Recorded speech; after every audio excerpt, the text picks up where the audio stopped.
"You're going to fix this," Brock snarled. "Right now." He shoved her hard, straight toward the concrete wall. Josie Calloway never saw it coming. She didn't need to. She heard it. The shift in his breathing. The scrape of his shoe half a second before his hands ever touched her. She stepped sideways. His own weight carried him past her, into the wall he'd meant for her. The hallway went silent. For 6 weeks, they'd laughed at the blind girl, poured ice water on her head, hurt her guide dog, broke her mother's necklace, and watched it disappear down a storm drain. She never raised a hand, not once. Nobody at Ashworth College knew who she really was. Nobody knew what her grandfather had spent 11 years teaching her. In the dark, when the whole world assumed she was helpless, they were about to find out. All of them. The bus pulled into Ashworth College at 9 in the morning. The air smelled like cut grass and diesel fumes. Somewhere nearby, a flag was snapping in the wind. Josephine Calloway sat in the folder Josie. She had one hand resting on a folded white cane. Her other hand held the leash of a golden Labrador named Scout. Scout was calm. He always was. He had ridden buses before, and planes, and once a fishing boat. He knew the sound of Josie's breathing better than most people knew their own reflection. When the bus doors opened, Josie counted the steps out loud in her head. 1, 2, 3. She always counted new places. It was a habit her grandfather taught her when she was 8 years old. "The world doesn't disappear just because you can't see it," he used to say.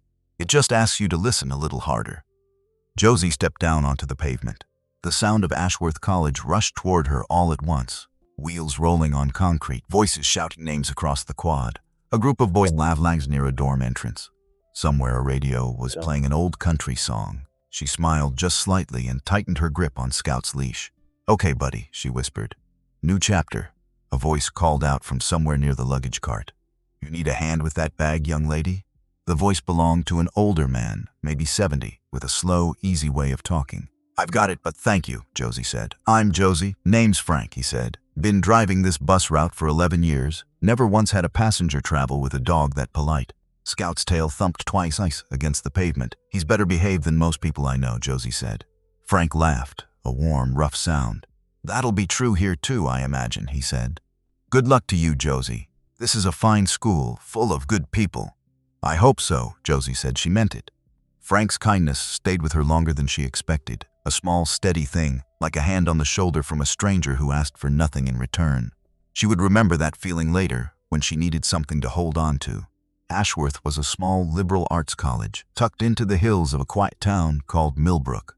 It was the kind of school with brick buildings and a bell tower that rang every hour. The kind of place where a girl could start over if she wanted to. Josie wanted to.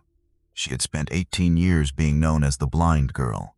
The blind girl who couldn't play soccer. The blind girl who needed help finding the cafeteria. The blind girl who everyone whispered about, and nobody really talked to. She was tired of being a sentence that started with a label. Before any of that, though, there was the simple business of checking in. A young resident advisor met her at the front desk of the dormitory, clipboard in hand, voice a little too loud, the way people sometimes talk to someone they assume can't hear well either. "So you'll be in room 214, the RA said slowly. "That's on the second floor. There's an elevator right around the corner." "I heard you the first time," Josie said, smiling to soften it. "My ears worked just fine." The RA laughed, embarrassed, and dropped the volume immediately. "Sorry," she said. "First year doing this. You're actually my first blind student." "Well," Josie said, "I promise I won't bite. Scout might, though, if you steal my snacks." Scout, hearing his name, thumped his tail against the floor, and the RA laughed again, more naturally this time. Small moments like that one mattered more than people realized. A little humor, offered freely, could turn a stranger's nervousness into something close to friendship. Josie had learned that lesson early, and she used it often, the way other people used a firm handshake or a warm smile. At Ashworth, nobody knew her yet. That felt like a kind of freedom. She didn't know it yet, but freedom always comes with a test, and hers was waiting less than 60 feet away. Brock Kensington stood near the dormitory steps with 3 friends around him. He was tall, built like a linebacker, with a kind of smile that photographed well. His father's name was on a plaque outside the science building. Randall Kensington had donated more money to Ashworth than any family in its history. Everyone knew it. Brock made sure of that. He liked being watched. He liked being followed, and when he saw a girl walking slowly across the quad with a white cane, something in him lit up. Not kindness, not curiosity, something closer to hunger. "Hey, check it out," he said to his friends, nodding toward Josie. New meet. Weston, one of his friends, glanced over but didn't say anything. Willa, standing beside them, gave a short laugh, mostly out of habit. Brock jogged ahead, cutting across the grass toward Josie's path. He timed it perfectly. Right as she reached the sidewalk, he stepped directly in front of her. Scout stopped immediately, sensing the block. Josie stopped too, half a second later. "Whoa there," Brock said loudly, loud enough for a crowd to notice. "Watch where you're going." A few students turned to look. Josie tilted her head slightly, listening. "I'm sorry," she said calmly. "I didn't realize someone was standing there. Kind of hard to realize anything, huh?" A ripple of laughter came from behind him. Josie's grip on the leash tightened just a little. Not from fear, from familiarity. She had heard this tone before, in different voices, in different towns. "Can I get by?" she asked, keeping her voice steady. Brock didn't move. Instead, he reached out and grabbed the folded cane from her free hand. "Let's see how you do without this." The crowd's laughter grew louder.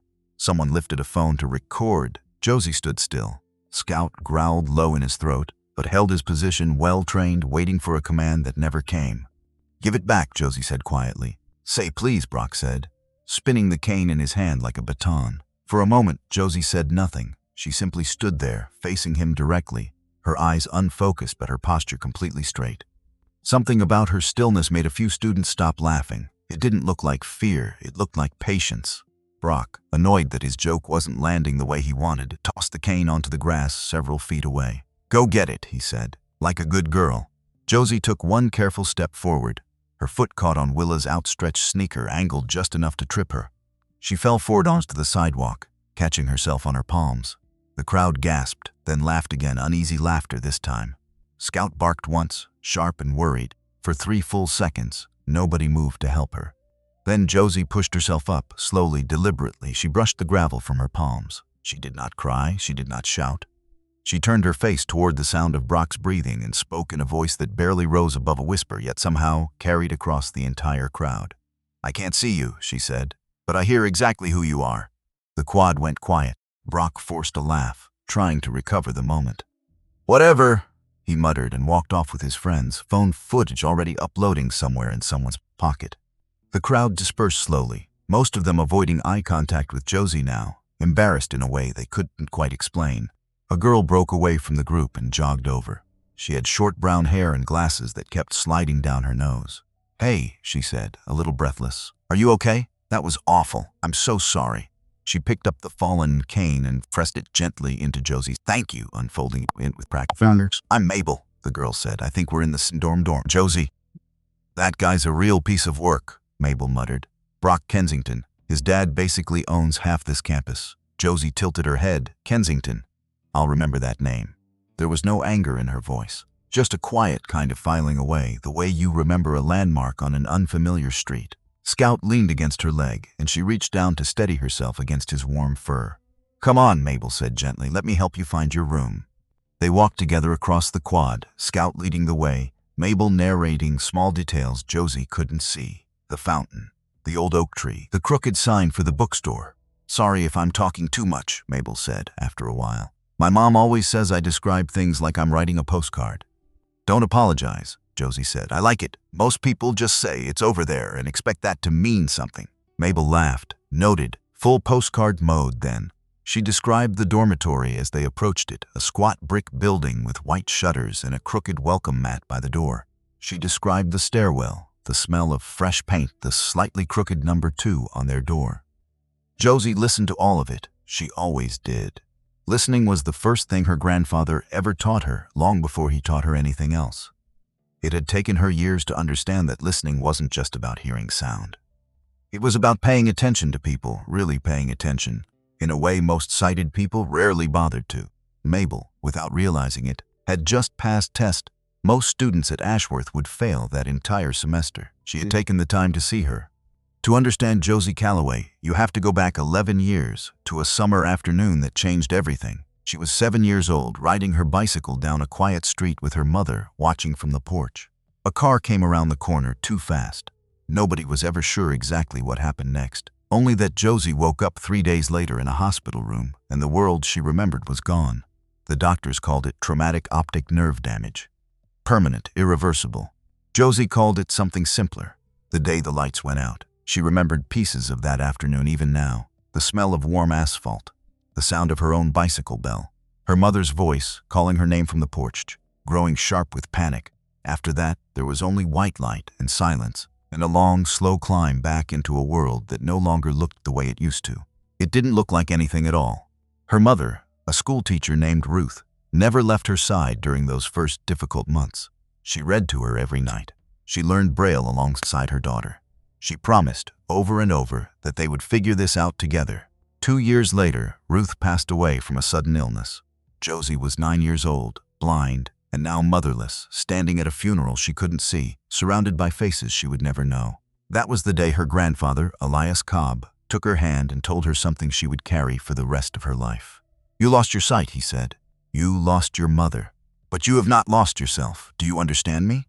Josie, 9 years old and shaking, had not understood him then. She understood him now. Elias Cobb was 78 years old, though he moved like a man 20 years younger. He had spent most of his adult life running a small self-defense academy back in Cedarville, a modest building with a wooden floor and a hand-painted sign out front, nearly 2,000 miles from the campus where his granddaughter now stood.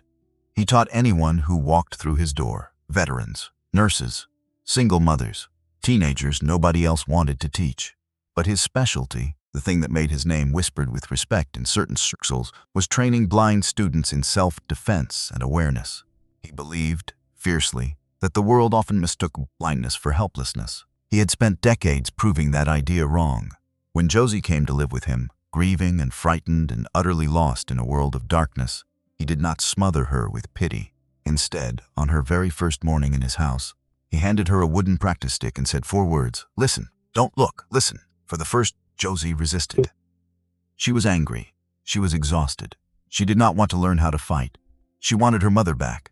But grief, when it has nowhere else to go, often turns into discipline instead. Slowly, day by day, the exercises gave her something to hold on to. Her grandfather taught her to track footsteps by weight and rhythm.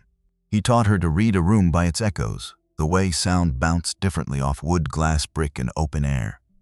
He taught her breathing patterns that calmed her racing heart before a match, and later, before a hard day at school. "Your eyes betrayed you once," he told her. "Your ears never will. Your instincts never will. Trust what's left." There was one training session Josie never forgot, not because it was dramatic, but because of what it taught her. She was 12 years old, and it was raining hard outside the academy. Her grandfather led her out onto the wet gravel anyway. No shoes, no explanation.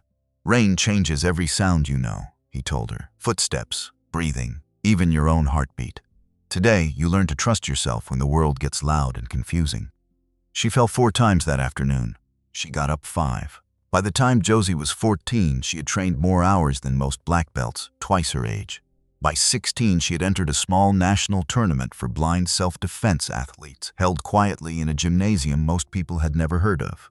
The final match came down to 2 competitors, Josie and a 17-year-old boy from Colorado who had never lost a match in 3 years. The gymnasium was nearly silent, save for the shuffle of feet on the mat and the low murmur of coaches along the sidelines. Josie remembered her grandfather's voice from the crowd, calm and steady, cutting through her own racing pulse. "Breathe. Listen, wait for the moment.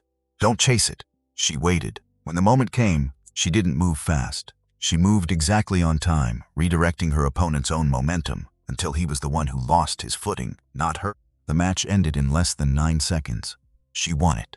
Not through brute strength, but through patience, timing, and a strange, almost eerie calm that unsettled her opponents before they ever understood why. Reporters from a regional paper wanted to interview her. She declined. "I don't want people to be nice to me because they're scared of me," she told her grandfather.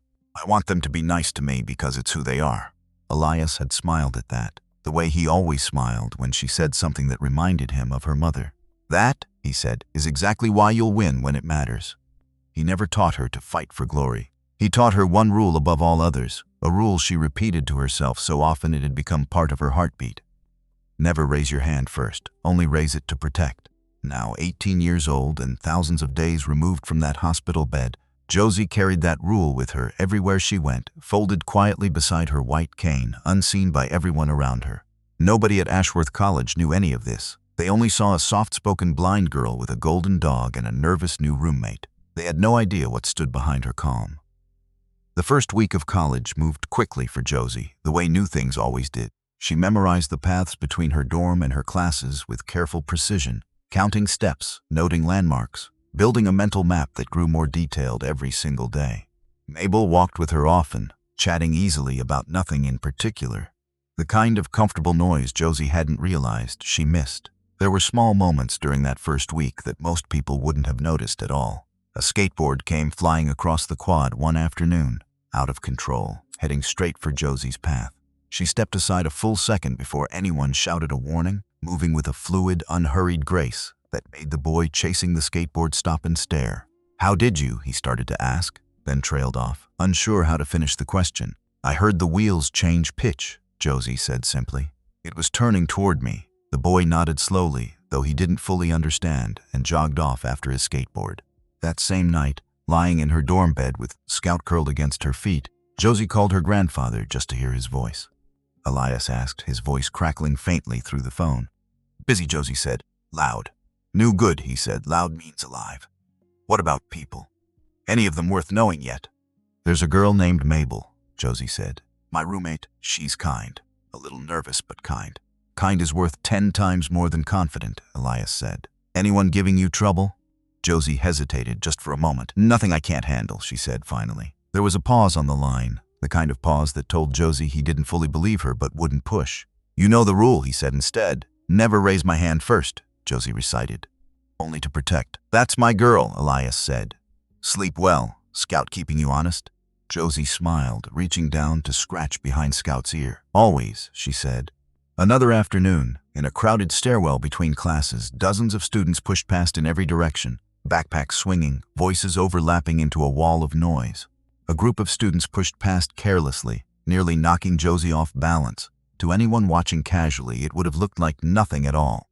But Josie's weight had already shifted a half second before the first shoulder brushed hers, her feet finding the exact width and angle needed to hold steady, as though her body had made the decision long before her mind caught up. She adjusted her footing at the exact right moment, planting her weight low and steady, absorbing the jostling without so much as a stumble. A senior nearby, a broad-shouldered young man named Derek, who had wrestled competitively in high school, watched the whole thing with narrowed eyes. "That's not luck," he murmured to his friend. "That's training. I've seen that stance before." His friend just shrugged and kept walking. Derek didn't bring it up again, but he remembered it. A few days later, he found himself holding a door open for Josie outside the library, longer than strictly necessary, studying her the way a person studies a puzzle they can't quite solve. "You wrestle?" Josie asked. Catching something in the particular way, he shifted his weight nearby. 4 years, Derek said, surprised. "How'd you know that?" "You stand like someone who's used to being grabbed," Josie said simply. "It's a specific kind of readiness." Derek laughed, equal parts amused and unsettled. "That's either the nicest or strangest thing anyone's had said to me all week," he said. "Probably both," Josie said, smiling, and continued on her way, leaving Derek standing there a moment longer, turning the exchange over in his mind. There was one more witness that week, though nobody noticed him at the time. Walt Higgins had worked as the dormitory security guard at Ashworth for almost 15 years. He was a quiet man, broad-shouldered, with a gray mustache and a habit of watching more than he spoke. He'd seen stairwell moment from his post near the front desk, and something about the way Josie caught her balance had made him set down his coffee and watch a little longer. It reminded him of something from a long time ago, though he couldn't quite place it yet. He didn't say anything to anyone.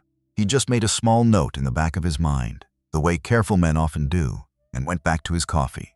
Small moments like these were beginning to stack quietly in the background of Josie's new life, unnoticed by most, filed away by a few. Nobody put the pieces together yet.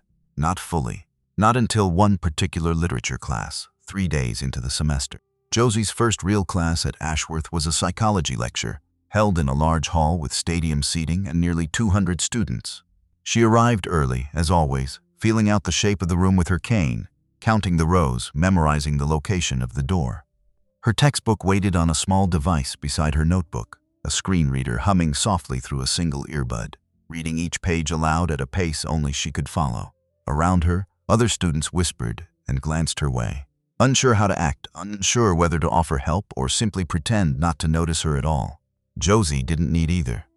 She took notes in Braille, her fingers moving quickly and quietly across the small device in her lap while the professor's voice filled the hall with talk of memory and perception.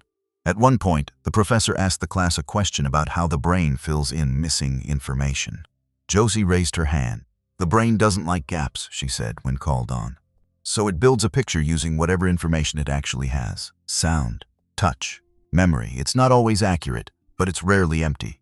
The professor smiled, clearly impressed. "That's an excellent answer," she said. "Would you like to share how you know that?" "I live it," Josie said simply.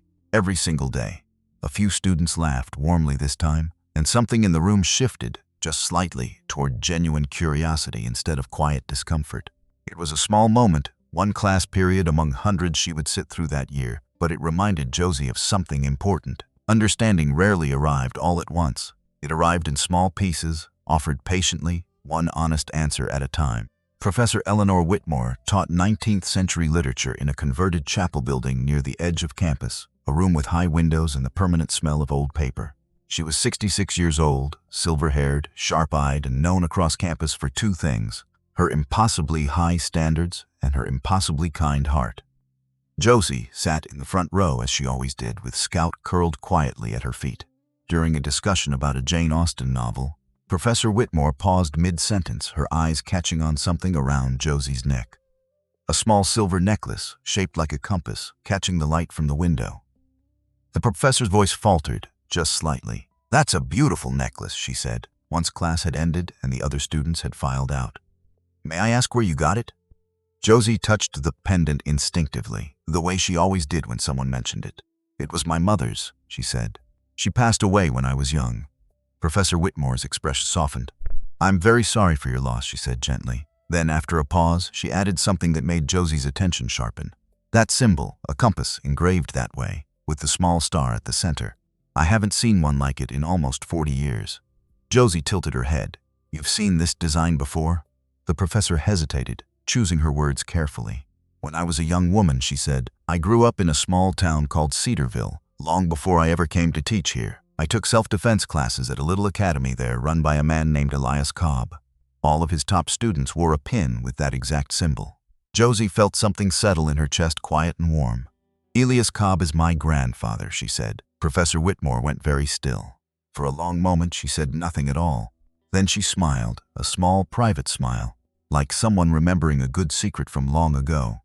"Well," she said softly, "that explains a great deal more than you might think." She didn't elaborate further that day. She simply patted Josie's shoulder gently and told her she was welcome in her office anytime she wanted to talk. "Your grandfather," Professor Whitmore added, almost as an afterthought, "taught me something once that I still think about. He said the body remembers safety long after the mind forgets it existed. I was young then. I didn't understand it. I think I'm starting to." Josie smiled softly. "He has a lot of sayings like that," she said. "I grew up on them." "Lucky girl," the professor said. "Most of us have to find our wisdom the hard way." Josie left the chapel building that afternoon with a strange, warm feeling in her chest. The feeling of a small piece of her past reaching quietly into her present. She didn't know it yet, but Professor Whitmore would become one of the most important allies she had at Ashworth College. Not because of anything dramatic, simply because she was one of the few people willing to look closer instead of walking away. Not everyone at Ashworth was willing to look close. Some people preferred the surface, especially when the surface gave them power. Brock Kensington had not forgotten the incident on the quad, though not for the reasons anyone might hope. He hadn't forgotten it because he felt guilty. He'd forgotten it briefly because something more interesting had come along. He'd forgotten it, that is, until the video his friend recorded started circulating in a small group chat, racking up laughing emojis from people who hadn't even been there. The attention fed something hungry inside him. By the end of the first week, Brock decided the quiet blind girl was, in his words, good content. It started small. A tripped foot in the hallway, blamed on an accident. A door closed a little too quickly, catching Josie's shoulder. A whispered nickname that spread through the freshman class faster than anyone could stop it. The blind girl, the charity case, the one who talks to her dog more than she talks to people. Josie heard all of it. She heard the whispers in hallways, the muffled laughter behind cupped hands, the way certain footsteps slowed down just to watch her struggle with something as simple as opening a heavy door. She said nothing, not because she was weak, because her grandfather had taught her patience was its own kind of strength and cruelty often burned itself out faster when it wasn't fed. The pranks grew bolder as the week went on. Someone rearranged the furniture in the hallway outside her room, just enough to trip her. Someone left a balloon filled with flour taped above her door, though Mabel spotted it first and quietly took it down before Josie ever touched the handle. Someone slipped a note under her door one evening that read, simply, "Go home." Josie kept every one of these small cruelties to herself, the way she had learned to carry heavier things long before college ever started. But patience has limits, and Brock, emboldened by silence, was determined to find hers. The moment came on a Thursday afternoon in the crowded main cafeteria during the busiest lunch hour of the week. The room was loud in the particular way college cafeterias always are, trays clattering, chairs scraping, 100 conversations layered on top of each other. Josie had learned to filter through noise like that months ago, the way most people learn to filter through a crowded parking lot. She could pick out Mabel's voice easily now, a steady, familiar thread running through the chaos. They were talking about an assignment due the following week, nothing important. The easy kind of conversation that made a new place start to feel like home. Josie was sitting with Mabel near the window, Scout resting quietly beneath the table, when Brock and his friends approached with 2 large cups of ice water. "Hey, Josie," Brock said loudly, making sure half the cafeteria could hear him. "You look a little thirsty." Before she could respond, before Mabel could even stand up, Brock tipped both cups directly over Josie's head. Ice water soaked through her hair, down her shoulders, across the textbook open in front of her. The cafeteria erupted into a mixture of gasps and laughter, phones rising into the air almost instantly, capturing the moment for an audience that would never fully understand it. Scout jumped up, barking sharply, straining against his harness. Josie sat completely still for 3 long seconds, water dripping from her chin. Mabel stood horrified, unsure whether to help or shout or cry.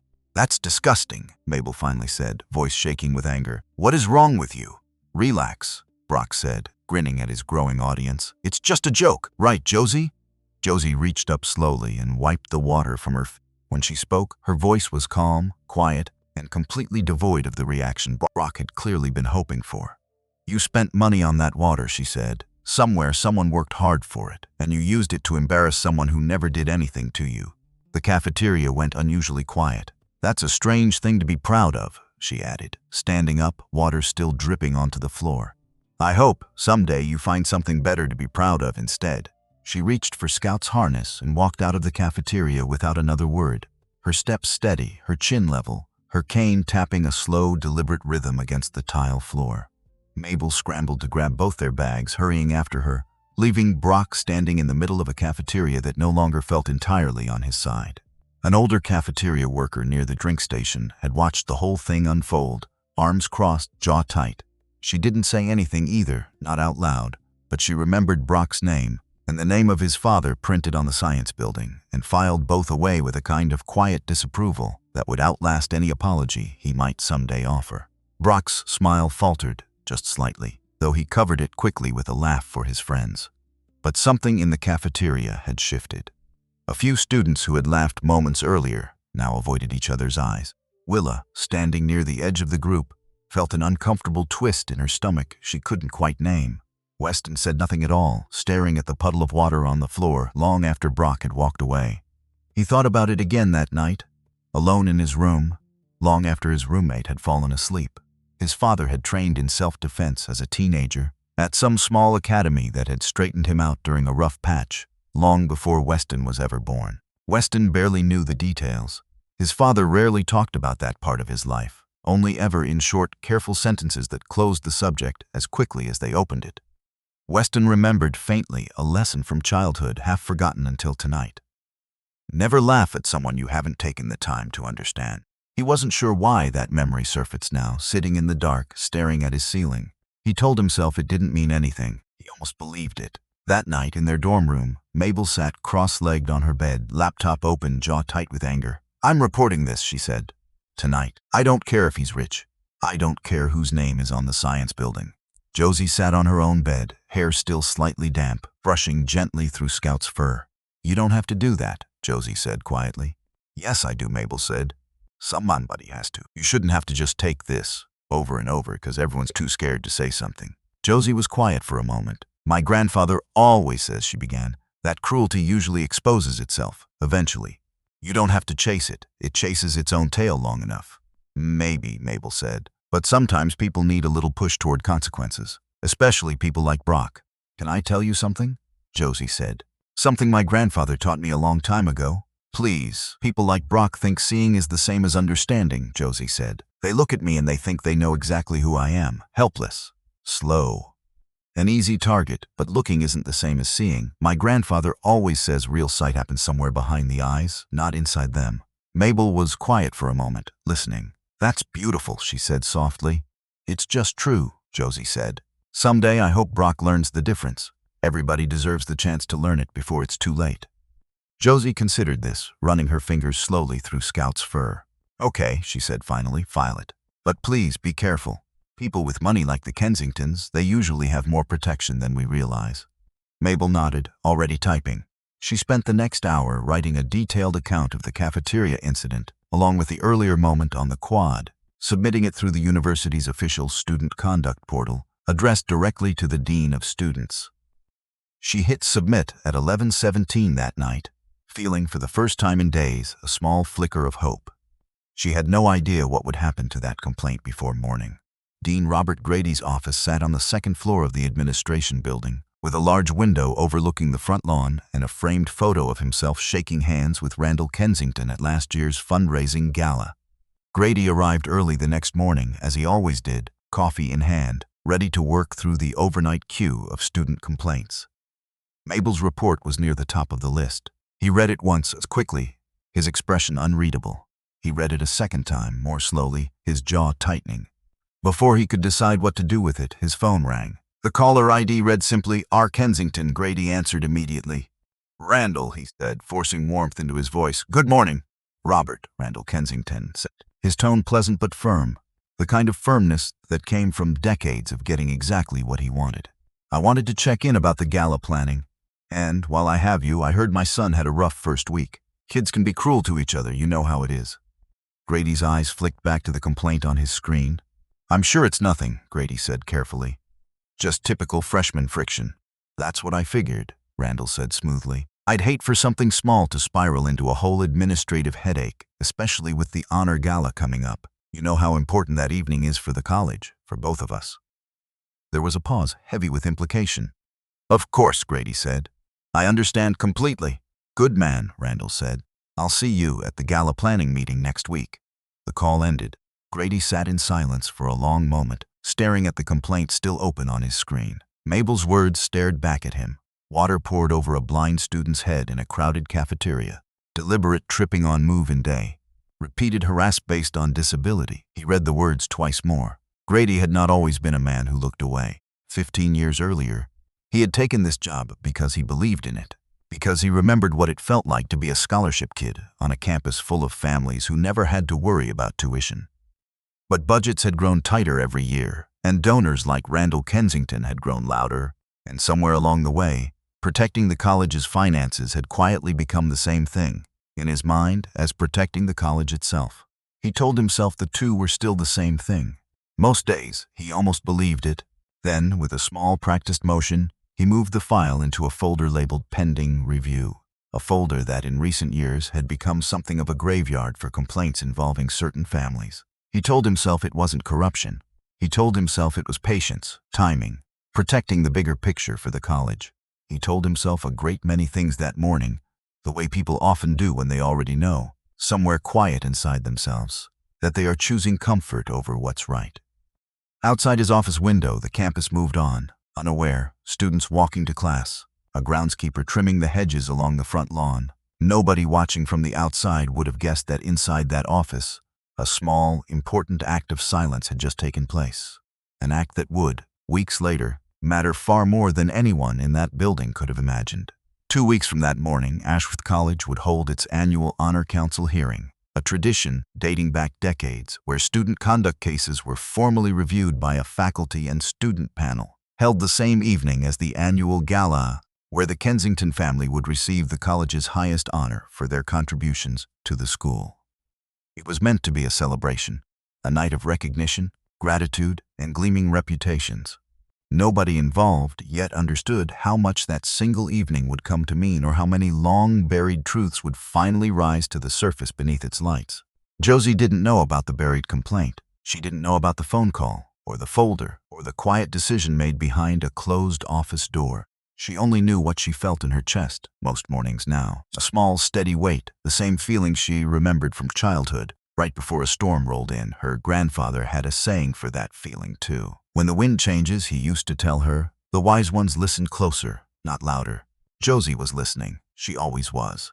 And nearly 2,000 miles away, in a quiet building with a hand-painted sign, an old man was thinking of his granddaughter that same week, feeling, for reasons he couldn't quite explain, a small and familiar tug of worry. He had felt it once before, many years ago. He had learned, a long time ago, never to ignore it. That night, Elias sat alone in his small kitchen, a cup of tea cooling in front of him, untouched. He thought about the day he first met Josie, 9 years old, silent, grieving, refusing to eat. He thought about the years since, the falls, the bruises, the slow, patient rebuilding of a girl who had every reason to give up and never once did. He thought, too, about something he hadn't told her yet, something he'd been saving for the right moment. The academy back in Cedarville had a new plaque going up next month, honoring its most decorated graduate. Her name was already engraved on it. He smiled at the thought, quietly, proudly, the way grandfathers do when nobody else is watching. Whatever was coming for his granddaughter at that college, he trusted her to meet it the way she had always met everything else in her life. Not with anger, not with fear, but with the quiet, unshakable steadiness of someone who had already survived the worst thing life could offer, and had chosen every single day since to be gentle anyway. That, he had always believed, was the rarest kind of strength there was. Not the strength to fight, the strength to stay kind while you still could. Back in her own dorm room, tucked into her narrow bed, Josie drifted toward sleep with one hand resting on Scout's back, feeling his slow, steady breathing beneath her palm. She didn't know about the hearing yet. She didn't know about the folder in Dean Grady's desk, or the phone call that had buried it there. She only knew that tomorrow was another day to walk across that quad with her head level and her shoulders back, no matter who was watching, no matter who was laughing. She had survived darker days than this. She would survive this one too. There is a particular kind of strength that rarely gets applauded. It doesn't come with trophies or headlines or crowds cheering from the sidelines. It looks like a girl brushing gravel from her palms and standing back up without a word. It looks like water dripping from someone's chin while she chooses kindness anyway. It looks like patience, quiet and stubborn, waiting for the right moment instead of the loudest one. Most people at Ashworth College still saw Josie Calloway as something small, fragile, limited, easy to overlook. They had no idea they were looking at someone who had already won and lost and rebuilt herself from nothing long before she ever set foot on that campus. They had no idea what patience like hers was capable of once it finally ran out. Outside her window, the old bell tower struck midnight, one slow chime rolling out across a campus that had no idea yet what kind of storm was quietly gathering at its center. 2 weeks remained until the Honor Council hearing. 2 weeks until the truth Dean Grady had buried would refuse to stay buried any longer. Neither Josie, nor Brock, nor anyone else on that quiet campus had any idea just how much was about to change. Some stories begin with thunder. This one began with a girl brushing gravel from her palms and choosing quietly to stand back up anyway. Everything that followed, all of it, started right there. Several days passed at Ashworth College, and on the surface nothing much seemed to change. Classes continued. Leaves began turning at the edges. The bell tower kept its slow, steady rhythm, marking hours nobody paid much attention to. Underneath that surface, though, something had shifted. Mabel checked the student conduct portal every single day, refreshing the page, waiting for a response that never came. "It just says under review," she told Josie one evening, frustration creeping into her voice. "It's been days already. How long does under review usually take?" "Maybe that's just how these things work," Josie said, though something in her chest didn't quite believe it. She had learned a long time ago not to expect institutions to move quickly on behalf of someone like her. Still, she kept walking to class with her head level. She kept greeting people who ignored her, and thanking people who helped her, and treating Brock's presence in a hallway like weather she simply had to walk through. Patience, her grandfather always said, was not the same as surrender. It was simply waiting for the right moment instead of the loudest one. She didn't know yet how soon that moment would arrive, or how much it would cost her before it did.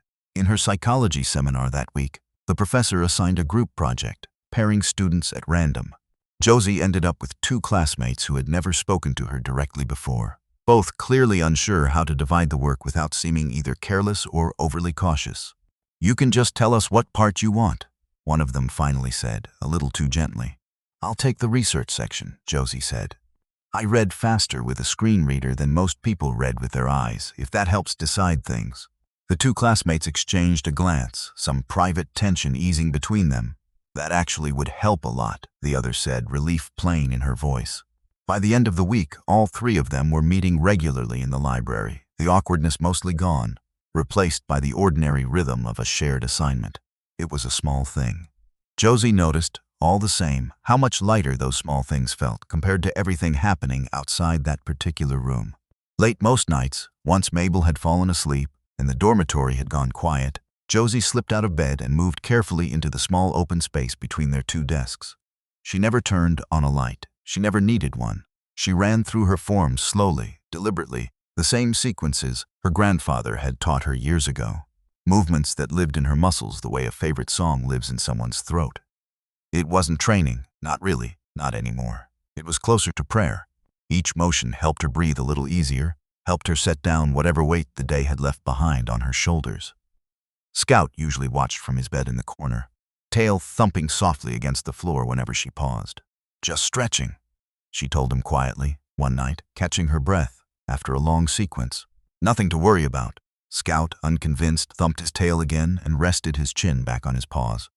Josie smiled faintly in the darkness, wiped a light sweat from her forehead, and climbed back into bed feeling, for a few minutes at least, steady again. She would need that steadiness more than she knew in the days that were coming. On Sunday night, Josie called her grandfather, the way she did most weeks, sitting cross-legged on her bed with Skted resting heavy in her lap. "You sound tired," Elias said, his voice warm and familiar through the phone. "It's been a long week," Josie admitted. "Tell me." She hesitated. She always hesitated before telling him the hard parts, some old habit of protecting him the way he had spent years protecting her. "There's a boy here," she said finally. "Brock Kensington. He's decided I'm his favorite target." Elias was quiet for a moment. "Has he put his hands on you?" "Not yet," Josie said. "Just words mostly. And a cup of ice water once, in front of half the cafeteria." "Josephine, I'm fine," she said quickly. "I handled it. I didn't raise my hand. I didn't even raise my voice. Not really." "That's not what I'm worried about," Elias said. "I'm worried about you carrying this alone, the way you carry everything alone." Josie ran her fingers slowly through Scout's fur, saying nothing for a moment. "Grandpa," she said eventually, "can I ask you something?" "Always. Do you think I made a mistake? Not telling anyone here who I really am. What I can do?" Elias took a slow breath on the other end of the line. "Tell me why you didn't," he said. "In your own words." "Because the last time people found out," Josie said quietly, "they stopped seeing me as a person. They started seeing me as a story, a curiosity, something to be careful around, instead of someone to actually know. And you wanted, just once," Elias said gently, "to be known first, before you were feared or admired or turned into a headline." "Yes," Josie whispered, "exactly that." "There's no shame in that wish," Elias said. "You are the national champion, Josephine. Nobody can take that away from you. But you were never obligated to lead with it. A title tells people what you've done. It doesn't tell them who you are." Josie closed her eyes, letting his words settle over her like something warm. "I just wanted a chance to be ordinary," she said, for once. "There is nothing ordinary about you," Elias said. "But I understand the wish all the same. Your mother wanted the same thing, you know. To be seen first as herself, not as anyone's daughter, or anyone's teacher, or anyone's tragedy." Josie smiled faintly at that, the old ache in her chest softening just slightly. "I miss her," she said. "I know," Elias said. "So do I, every single day." "Do you remember?" Josie asked quietly. "The day I won the tournament? What she would have said, I mean, if she'd been there." "I think about that often," Elias said, his voice softening further. "Your mother wasn't one for loud praise. She would have waited until everyone else left the gymnasium. Then she would have knelt down, taken your face in her hands, and told you she wasn't proud because you won. Then why? Because you got back up every single time you fell, without once complaining about the floor," Elias said. That was always her measure of a person. Not whether they won, whether they kept getting up. Josie felt tears gather, unexpected and warm, and let them fall quietly in the dark. "I think I needed to hear that tonight," she whispered. "That's why I'm always here to say it," Elias said. "Some things bear repeating, as many times as a person needs them." They sat in comfortable silence for a moment, 2,000 miles of phone line connecting them across the distance. "Whatever happens with this Kensington boy," Elias said finally, Remember the rule. Never raise my hand first, Josie said. Only to protect. That's my girl, he said. Now get some sleep. You have that look in your voice again. The one from finals week. Josie laughed softly and said goodnight, setting the phone down beside her pillow. She didn't know it yet, but nearly 2,000 miles away, her grandfather sat awake a long while after that call ended, staring at the wall, feeling that same old, familiar tug of worry return. Weston Hale had never planned on discovering anything that week. He was simply bored, scrolling through his phone late one night, when a comment under a photo caught his eye. Someone had tagged Professor Whitmore in an old alumni newsletter from Cedarville, something about a self-defense academy and a fundraising gala decades ago. Weston clicked it out of idle curiosity, nothing more. The newsletter was old, scanned from paper, the photographs grainy and slightly yellowed with age. One photo showed a lineup of young students standing in front of a modest building with a hand-painted sign. Weston almost scrolled past it.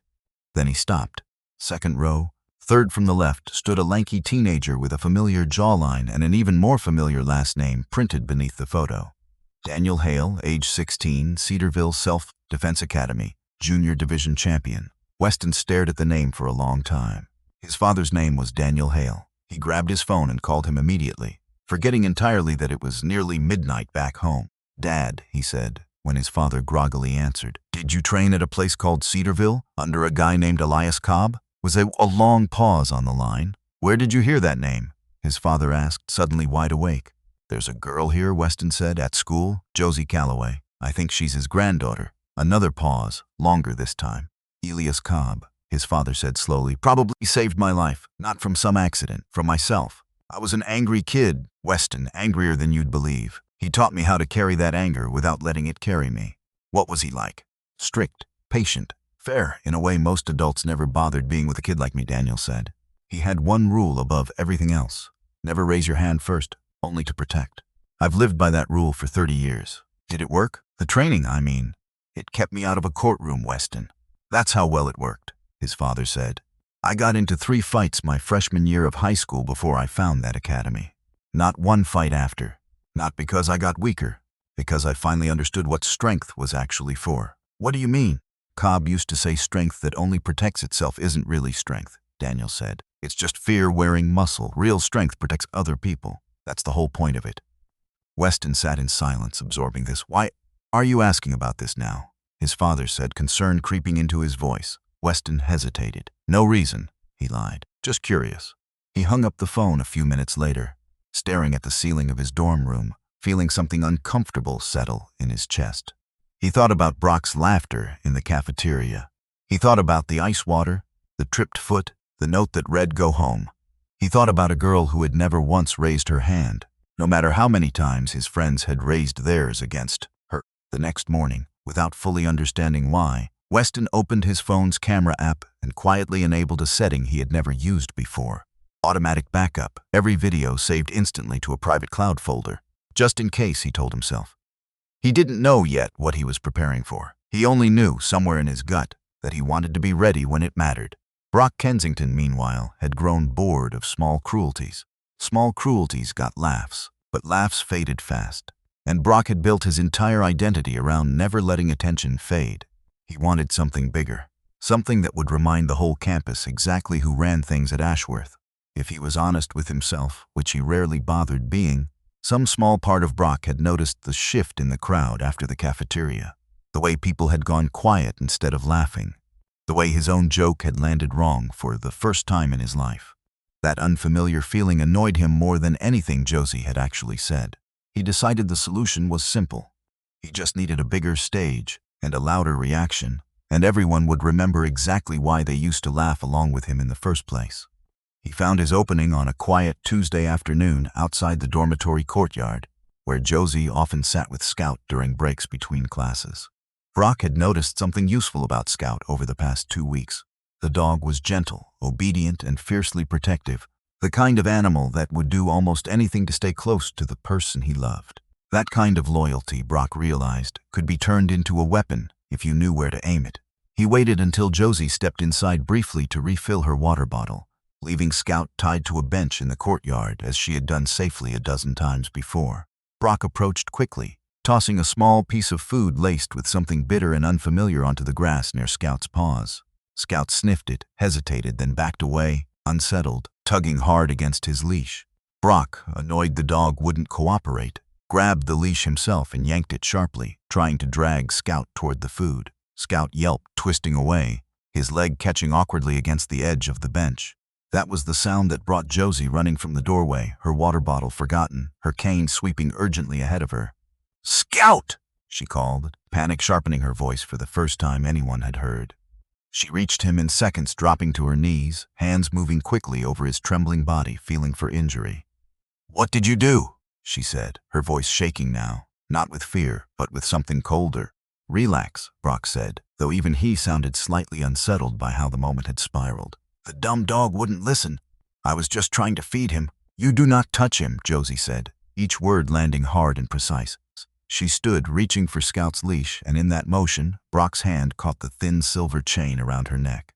Whether it was deliberate or simply careless, the necklace snapped instantly, the small compass pendant flying from her collar and skittering across the pavement toward the courtyard's storm drain. "No!" Josie breathed, dropping instantly to her knees again, hands searching frantically across the concrete. The pendant slipped through the metal grate before her fingers ever reached it, disappearing into darkness with a small final clink. For a moment, the courtyard went completely silent. Even Brock's friends, gathered nearby, shifted uncomfortably, sensing they had crossed into territory that no longer felt like a joke. Josie knelt there, one hand still pressed against the grate, the other resting on Scout's trembling side, and for the first time since arriving at Ashworth, her composure nearly broke. "That was my mother's," she said, so quietly most people wouldn't have heard it. Brock, for once, didn't have a clever response ready. He mumbled something about it being an accident and walked away quickly, his friends trailing behind him, none of them laughing this time. Mabel found Josie still sitting in the courtyard. 15 minutes, Slater limping slightly beside her, favoring his front leg. "Oh my God," Mabel said, dropping her bag and rushing over. "What happened?" Josie explained quickly, her voice steadier now, though her hand still trembled faintly as she checked Scout's leg once more. "We need to get him to a vet," Mabel said. "Right now, I'll call campus security for a ride." Walt Higgins arrived within minutes, driving the small security golf cart he used for campus emergencies. He knelt beside Scout with surprising gentleness for a man his size, running experienced hands over the dog's leg. "Might just be a sprain," he said. "But you're right to get him checked. Come on, let's get you both to the clinic in town." As they drove, Walt kept glancing at Josie in the rearview mirror, something tugging quietly at the back of his memory. "You handled that pretty calmly back there," he said eventually. "Most folks panic a lot louder than you did, watching their dog get hurt like that." "Panicking doesn't help him," Josie said simply. "Staying calm does." Walt nodded slowly, as if she'd confirmed something he already suspected. "Somebody taught you that," he said. "That's not something a person just knows on their own at 18.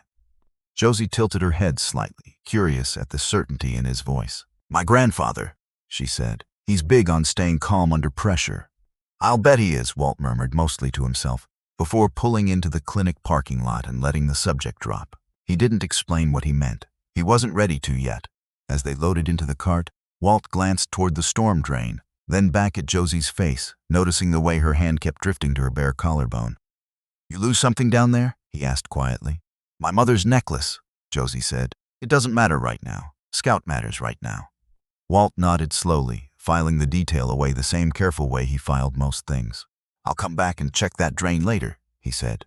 "These things sometimes turn up in the maintenance trap a few yards down the line. Don't give up on it just yet." Josie managed a small, grateful smile, though worry for Scout still outweighed everything else in that moment. The veterinarian confirmed Walt's guess within the hour. A mild sprain, nothing permanent, rest, and a few days of limited walking. Relief flooded through Josie so strongly that she nearly cried right there in the waiting room, one hand resting on Scout's head as he leaned heavily against her legs. "He's going to be okay," the vet said gently. "He's a tough boy, and clearly very loved." "He's family," Josie said simply. The vet, an older woman with a soft, unhurried voice, knelt down to check Scout's bandage one more time before they left. "You know," she said, glancing up at Josie, "in 15 years of practice, I don't think I've ever met a service dog quite this calm after an injury. Most of them panic. He never even growled at me." "He trusts people," Josie said, "even when he probably shouldn't." "Sounds like someone I just met," the vet said gently. and Josie managed a small, tired laugh despite everything. Mabel drove them back to campus in the borrowed security cart. Scout resting quietly across the back seat, his bandaged leg propped carefully on a folded blanket. Neither of them spoke much on the ride home. Some silences didn't need filling. Outside the window, the town of Millbrook slid past in the fading evening light, porch lights flickering on one by one, ordinary and unaware of everything that had happened that afternoon. That night, back in the dorm, Josie sat on the floor beside Scout's bed, unable to sleep, replaying the courtyard scene over and over. It wasn't the water or the whispers, or even the fall on move-in day that had finally cracked something loose inside her. It was watching someone she loved get hurt because of her, and being unable to stop it fast enough. She thought about her grandfather's rule, the one she had followed faithfully her entire life. Never raise a hand first, only to protect. For the first time, she wondered exactly how close she had come to breaking it that afternoon, and what might have happened if Brock had reached for her instead of Scout. Professor Whitmore heard about the incident the following morning, from a student who had witnessed the whole thing and mentioned it. Wide-eyed, before class began, she found Josie during her office hours that afternoon, knocking gently on the open door. "I heard what happened," she said, sitting down across from her. "How is Scout?" "Sprained leg," Josie said. "He'll be fine. Physically, anyway." "And you?" Josie was quiet for a long moment. "I lost my mother's necklace," she said, finally. "It went down a storm drain. I know that probably sounds small compared to everything else." "It doesn't sound small at all," Professor Whitmore said gently. "Grief attaches itself to small things sometimes. That's not weakness. That's love, looking for somewhere to land." Josie felt her throat tighten, unexpectedly moved by the simple honesty of that sentence. "When my husband passed," Professor Whitmore said quietly, "I kept his reading glasses on my nightstand for almost 6 years. Never wore them, never threw them away either. People don't always understand that kind of holding on. I've never needed them to." Josie wiped her eyes quickly, grateful for the gentleness in the older woman's voice. "I have to ask you something," Professor Whitmore continued, her tone shifting, growing more serious. "Have you formally reported any of this? Not just the water, or the tripping, all of it. In writing, to the Honor Council directly." "My roommate filed something weeks ago," Josie said, "through the regular portal. Nothing happened." Professor Whitmore's expression darkened slightly. "I was afraid of that," she said. "Regular complaints can sit in administrative limbo for a long time, especially involving certain... But the Honor Council hearing works differently. It's a formal, public process, reviewed by faculty and a student panel. Not just administration alone. Documented incidents like today, they cannot simply disappear inside that process." "You make it sound simple," Josie said. "It won't be simple," Professor Whitmore admitted, "but it will be visible, and visibility is the one thing people like Brock Kensington usually can't survive." She reached into her desk drawer and pulled out a formal document, sliding it across to Josie. "This is the official Honor Council complaint form," she said. "I'd like to help you fill it out properly today, if you're willing. I'll submit it directly, not through the general portal. And I will personally make sure it reaches the panel before the hearing." Josie ran her fingers slowly across the edge of the paper, feeling the weight of the decision in front of her. "My grandfather always taught me not to seek out conflict," she said quietly. "This isn't seeking conflict," Professor Whitmore said. "This is refusing to let silence protect the wrong person any longer. There's a difference." Josie sat with that for a long moment, thinking of Scout's trembling leg, of the necklace disappearing into darkness, of every small cruelty she had swallowed silently for weeks. "Okay," she said finally. "Let's fill it out." They spent the next hour working through the details together, Professor Whitmore reading each line aloud, Josie speaking her account slowly and precisely, careful to stick only to what she knew to be true: the move-in day incident, the cafeteria, the notes under her door, the courtyard, and Scout and the necklace. By the time they finished, the late afternoon light had shifted long shadows across the chapel building's old wooden floor. "I'll submit this myself tonight," Professor Whitmore said. "And Josie, I want you to know something. Whatever happens at that hearing, you have already done something enormously brave simply by refusing to disappear quietly." Josie nodded, though a small, uneasy feeling still lingered somewhere beneath her gratitude, a feeling she couldn't quite name yet. She would understand it soon enough. 2 days later, Dean Grady's office received the new complaint, this time flagged for immediate faculty review, carrying Professor Whitmore's signature alongside Josie's own. Unlike the buried portal submission weeks earlier, this document could not simply vanish into a folder without consequence. Grady read through it slowly, his stomach tightening with every paragraph. He thought about the framed photo on his wall, himself shaking hands with Randall Kensington.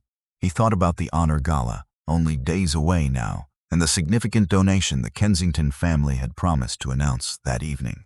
He thought, too, about the quiet, steady sound of Professor Whitmore's voice in his memory, a woman who had never once in 20 years asked him for a personal favor, now formally attaching her name to a student complaint. That mattered. He knew it mattered. He also knew Randall Kensington would not see it that way. Grady sat at his desk long after the office had emptied for the evening, turning the situation over in his mind, searching for some version of events where nobody had to lose anything. He picked up the phone twice that night, intending to call Professor Whitmore to ask her plainly whether she understood what she was risking by attaching her name to this. Both times, he set the phone back down without dialing. He told himself it was because it was too late in the evening to call. The truth, quieter and harder to admit, was that he already knew what she would say, and he wasn't ready yet to hear it out loud. He did not yet know that somewhere across campus, Brock Kensington had already begun searching for exactly that same kind of solution, though his methods would prove far less honest than Grady's quiet deliberation. The following morning, Randall Kensington called again, this time without any pleasant small talk about the gala. "Robert," he said, his voice cooler than usual, "I understand there's a formal complaint now, signed by a faculty member." Grady's grip tightened around the phone. "There is," he said carefully. "It's a serious one, Randall. I have to be honest with you." "I'm not asking you to bury anything," Randall said smoothly. "I'm asking you to remember context. My son has a bright future ahead of him. One formal complaint, filed by a professor with frankly a sentimental attachment to some old self-defense instructor, shouldn't be allowed to derail that future overnight." "With respect," Grady said, "the complaint details a pattern, not a single incident." "Patterns," Randall said, "can also be described as misunderstandings repeated. I trust you'll handle this with the discretions family has come to expect from Ashworth, Robert. We've been generous with this college. I'd hate for that generosity to feel unappreciated." The line went quiet for a moment. "I'll handle it appropriately," Grady said finally, choosing his words with great care. "I know you will," Randall said, satisfaction returning to his voice. "I'll see you at the gala." The call ended, and Grady sat holding the phone long after the line had gone dead, feeling, for the first time in years, the full, uncomfortable weight of exactly whose interests he had spent his career protecting. Outside, the campus carried on as usual, entirely unaware of the quiet reckoning taking shape behind one closed office door, waiting patiently for morning. Brock felt the walls closing in, though he would never have described it that way out loud. Word had spread quickly that Professor Whitmore had personally filed a complaint on Josie's behalf, and for the first time since arriving at Ashworth, Brock felt something unfamiliar creeping into his chest. Not guilt. Fear. Fear that, for once, his father's name might not be enough to make a problem simply disappear. Willa, for her part, had spent the past several weeks trying very hard not to think about any of it. She had come to Ashworth on a partial athletic scholarship, one bad semester away from losing it entirely. And Brock's friendship, however uncomfortable it sometimes made her feel, had always seemed like a kind of insurance against being ordinary and forgettable on a campus full of wealthier, more confident students. She told herself the water, the notes, the whispered nickname, none of it was really her doing. She had simply been standing nearby when it happened. Standing nearby, she would come to learn, was its own kind of choice. He gathered Willa and Weston in his dorm room that evening, pacing back and forth as he explained his plan. "We need something bigger than her word against mine," he said. "We need a story that makes her look dangerous, unstable. Something that makes the whole hearing about her, not about me." "What do you mean?" Willa asked carefully. "I mean," Brock said, "you're going to have a little accident tomorrow. Nothing serious. Just enough that people see her lose control." Willa's stomach dropped. "Brock, I don't think that's a good idea." "It's a great idea," Brock said, his voice hardening in a way that made both Willa and Weston go quiet. "Unless you want your name attached to bullying a blind girl in front of the entire honor council. Because right now you're both just as guilty as I am. Unless you help me fix this." "We didn't do half the things you did," Weston said quietly. The first thing he'd said all evening. Brock turned on him sharply. "You were standing right there every single time," he said. "Every video. Every laugh. You think anyone at that hearing is going to sort out exactly who threw the water and who just watched? You're either helping me or you're going down with me." Weston held his gaze for a long moment, saying nothing, his jaw tight enough to ache. The threat hung heavy in the room. Weston said nothing further, his mind racing back to his father's voice on the phone. Never raise your hand first. He wondered, silently, whether staying quiet in that room counted as raising a hand at all. Willa, terrified of losing her scholarship, of disappointing her family, of becoming the next target herself, finally nodded, though something inside her felt sick with the decision. "What do I have to do?" she asked quietly, her voice barely above a whisper. Brock explained the plan in careful detail, confident, as always, that his money and his name would smooth over whatever mess followed.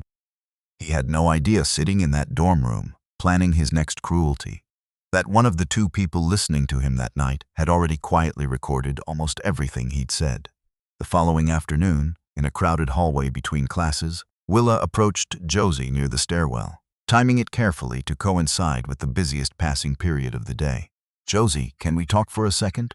Willa said, her voice tight and unnatural. "Of course," Josie said, stopping, Scout pausing patiently beside her, his sprained leg still wrapped, though healing well. Josie noticed something off in Willa's voice immediately, a strain she hadn't heard before, but she had no reason yet to suspect what was coming. "Is everything okay?" Josie asked gently. Willa didn't answer that question at all. What happened next occurred in less than 4 seconds, though it would be discussed and dissected for weeks afterward. Willa stepped closer, said something too quiet for anyone nearby to hear clearly, and then suddenly threw herself backward onto the tile floor, crying out sharply as she fell. "She pushed me!" Willa shouted, loud enough for the entire hallway to hear. "Josie pushed me!" The hallway froze. Josie, genuinely startled, took a half-step back, confusion written plainly across her face. "I didn't touch you," she said. "I don't understand, I never moved." But confusion in a crowded hallway full of strangers who barely knew either girl looked remarkably similar to guilt. Phones rose instantly, capturing Willa's tears, capturing Zijo's stunned expression, capturing exactly the kind of chaotic, ambiguous scene Brock had been counting on all along. Weston, standing near the back of the crowd, felt his stomach twist violently.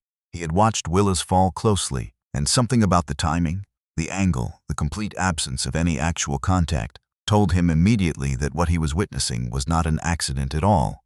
He said nothing in that moment, frozen by fear and confusion of his own, but his hand moved instinctively toward his phone.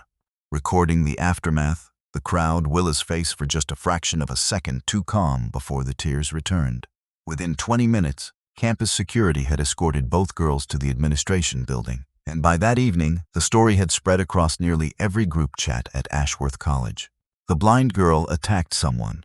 By dinner time, the story had grown 3 separate exaggerated versions of itself, each one further from the truth than the last. Not every reaction on campus was cruel, though.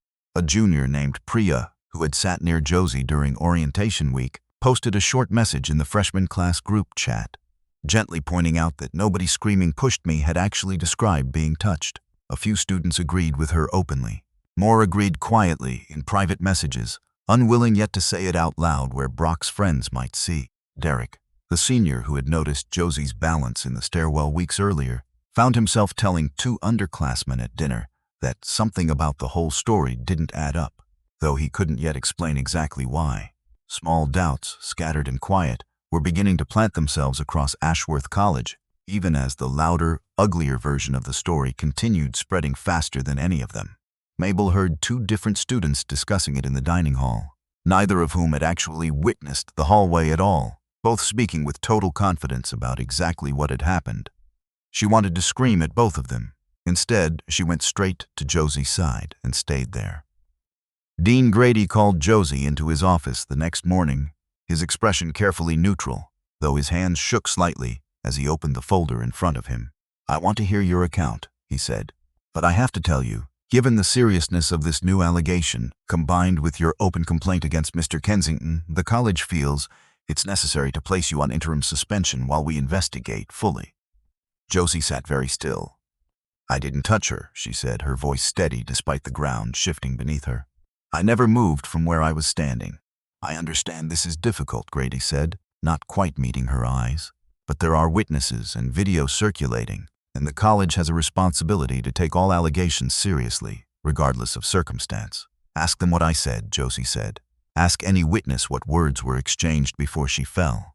Nobody heard anything because there was nothing to hear. She stepped close, and then she was on the ground. "The investigation will consider all of that," Grady said. I promise you it will be thorough.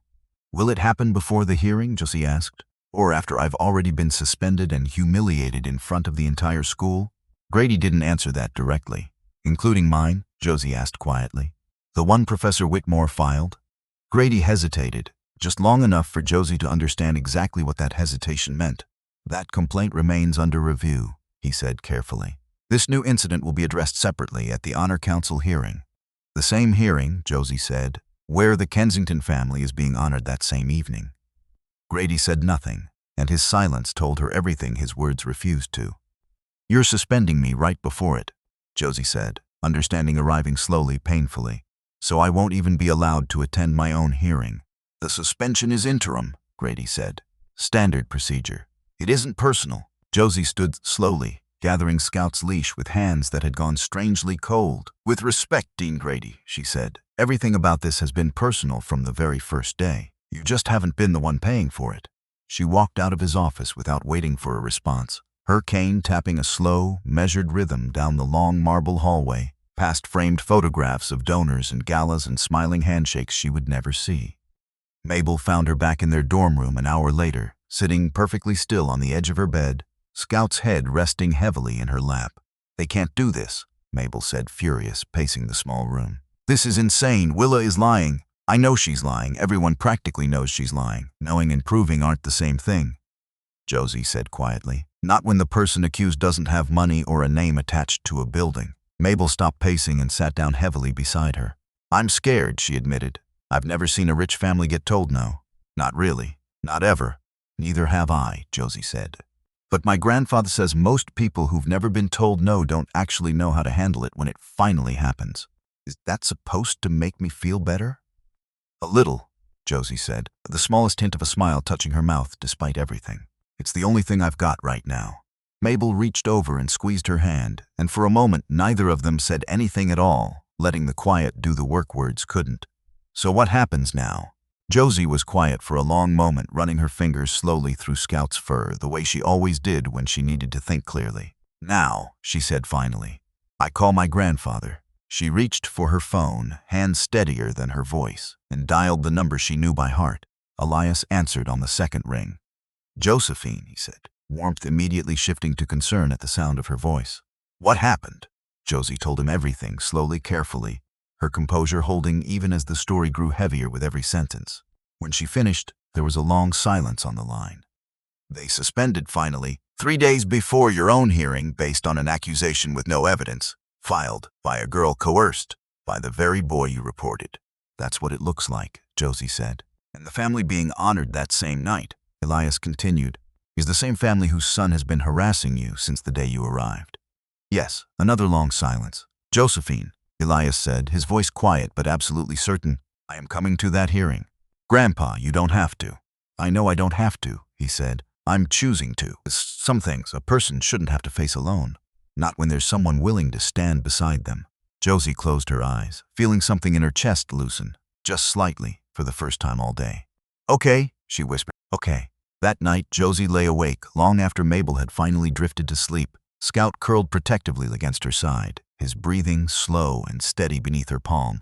She thought about her mother's necklace, still lost somewhere in the darkness beneath the courtyard. She thought about Brock's confident smile and Dean Grady's careful silence, and the framed photograph in his office that told her everything about where his loyalty truly lived. She thought, too, about her grandfather's voice, steady and certain across 2,000 miles of distance. I am coming to that hearing. 3 days remained. 3 days until the truth, buried under complaints and folders and careful phone calls, would finally have nowhere left to hide. Somewhere across campus, in a dorm room lit only by the glow of a phone screen, Weston Hale sat awake too, staring at a video file he hadn't yet decided what to do with. His father's voice echoed quietly in his memory. Never raise your hand first, only to protect. He didn't know yet exactly how he would use what he had recorded. He only knew, sitting there in the dark, that staying silent any longer was no longer a rule he could live with. Nearly 2,000 miles away, Elias Cobb sat in his kitchen long after that phone call ended. The same cup of tea cooling again in front of him, untouched again, the same way it always seemed to when his granddaughter needed him most. He thought about the first years she'd come to live with him, small and silent and grieving, refusing to believe the world still had anything gentle left to offer her. He thought about the thousands of hours since then, the falls, the bruises, the slow rebuilding of a girl who had every reason to give up and never once did. He had told himself, more than once over the years, that he had taught her everything she needed to protect herself. Sitting there that night, he wondered if he had ever properly taught her that she didn't always have to do it alone. He picked up the phone again and dialed an old number he hadn't used in years, one belonging to a former student now working campus security at a small college in another state. Walt Higgins answered on the third ring, gruff and half asleep. "Cobb," Walt said, recognizing the voice immediately, sitting up straighter in his chair. "It's been a long time. I need a favor, Walter," Elias said, "and I think you already know why I'm calling." There was a pause on the line, long enough for both men to understand exactly what was about to be asked, and exactly what it might cost to answer it honestly. "I had a feeling," Walt said quietly, "the day I watched that girl handle a stairwell like she'd trained for it her whole life." Neither man said much more that night. They didn't need to. Some understandings don't require many words, only the right two people, willing to remember the same lessons at the same time. 3 days remained until the hearing. 3 days until every quiet, careful decision made in dorm rooms and office chairs and phone calls across the country would finally collide in one room, in front of everyone. None of them, not Josie, not Brock, not Dean Grady, not even Elias Cobb himself, fully understood yet just how much that single evening was about to change. Somewhere between a buried complaint, a stolen necklace, a frightened girl coerced into a lie, and an old man dialing a number he hadn't used in years, a quiet kind of momentum had already begun to build. It moves slowly at first, the way these things always do. Then, all at once, it doesn't. Somewhere out past the quad, a dog barked once, faint and far away, and then the night settled back into silence. The night before the hearing, Ashworth College felt unusually quiet. Banners had gone up outside the main hall, announcing the annual honor gala in gold lettering nobody could miss. Somewhere inside that building, chairs were being arranged in careful rows, water glasses set at each seat. A small stage prepared for speeches nobody suspected would go the way they were planned. Josie sat alone in her dorm room, Scout resting quietly beside her, his bandaged leg nearly healed now. Suspended students weren't permitted on campus grounds. After 5 in the evening, a rule Dean Grady had reminded her of twice that week, as though she might have forgotten the exact shape of her own punishment. She hadn't forgotten. She simply hadn't decided yet what she planned to do about it. Her bag sat packed by the door, ready for the drive home her aunt had offered to make that weekend, in case the hearing went the way everyone quietly expected it to go. Josie ran her thumb along the empty spot on her collarbone where the necklace used to rest, an old habit she hadn't managed to break yet. Mabel sat cross-legged on her own bed, scrolling anxiously through her phone, checking for any sign of what tomorrow might bring.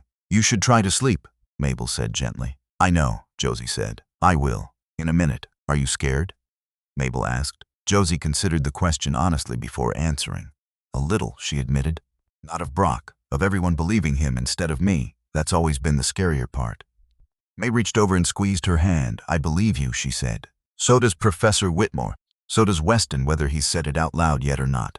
Josie managed a small, tired smile. "That helps more than you probably realize," she said. "For what it's worth," Mabel added quietly. "These past few weeks changed how I think about a lot of things. Watching you handle all this, I don't think I would have been half as steady." "You would have surprised yourself," Josie said. "Most people do, when it actually matters." Mabel considered that for a moment, then nodded slowly as if filing it away for later. She lay back against her pillow once Mabel finally drifted off, staring up at a ceiling she couldn't see, listening instead to the familiar sounds of the dormitory settling into night. Pipes ticking somewhere in the walls, a door closing down the hall, Scout's slow, steady breathing beside her bed. She thought about her mother, and the necklace she'd lost, and whether some things once gone simply stayed gone no matter how much a person wished otherwise. She thought about her grandfather's voice on the phone, steady even from 2,000 miles away. "I am coming to that hearing." Whatever tomorrow brought, she reminded herself, she would not be facing it entirely alone. That thought, small and steady, was enough to finally carry her into sleep. Josie hadn't called her grandfather that night. She didn't need to. She already knew he was coming. Weston Hale had not slept properly in 3 days.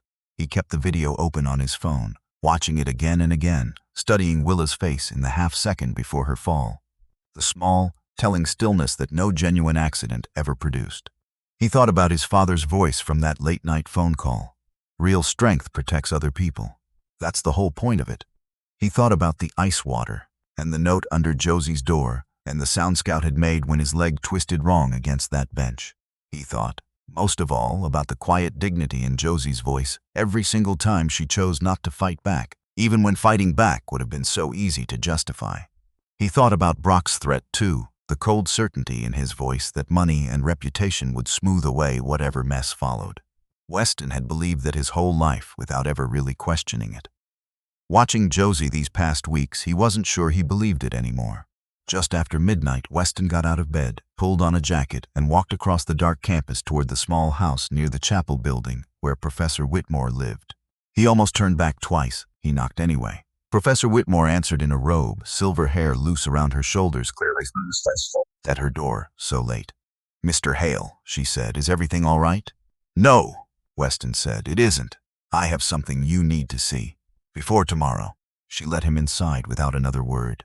They sat together at her kitchen table while Weston played the video, start to finish, narrating quietly where the footage needed context. The dorm room meeting muffled but clear enough. Brock's voice laying out the plan in exact detail. The hallway itself captured seconds after Willa's staged fall, her face flickering with something far too composed for a girl supposedly in pain.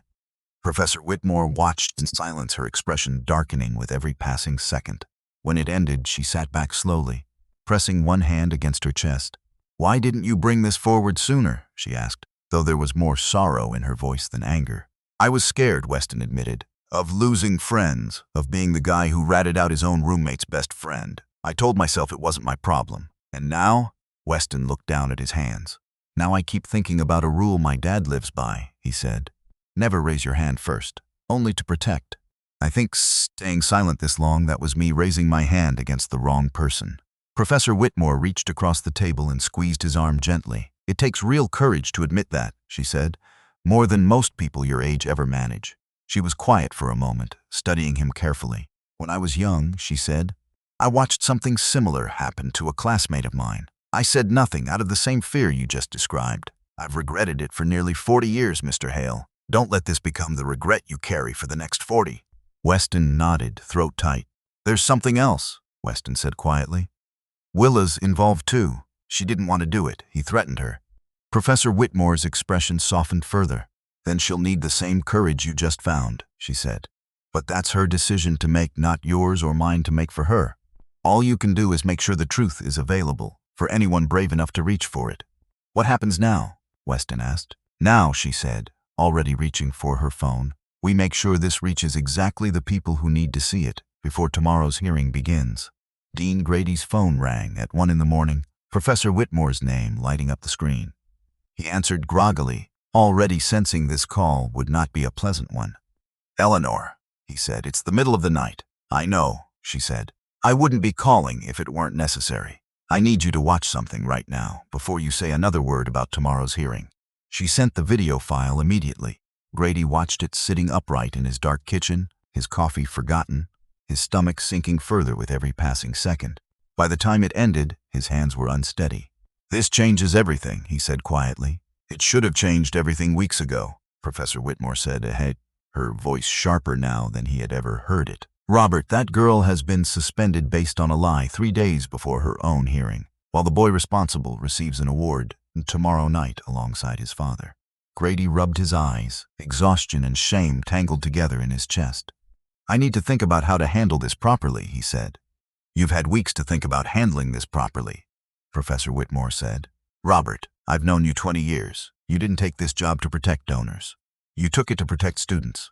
Somewhere along the way, you let yourself forget which one came first." Grady sat with that, silence stretching between them. "I know," he said quietly. "I know exactly when I forgot it too. Tonight, I need you to simply do the right thing."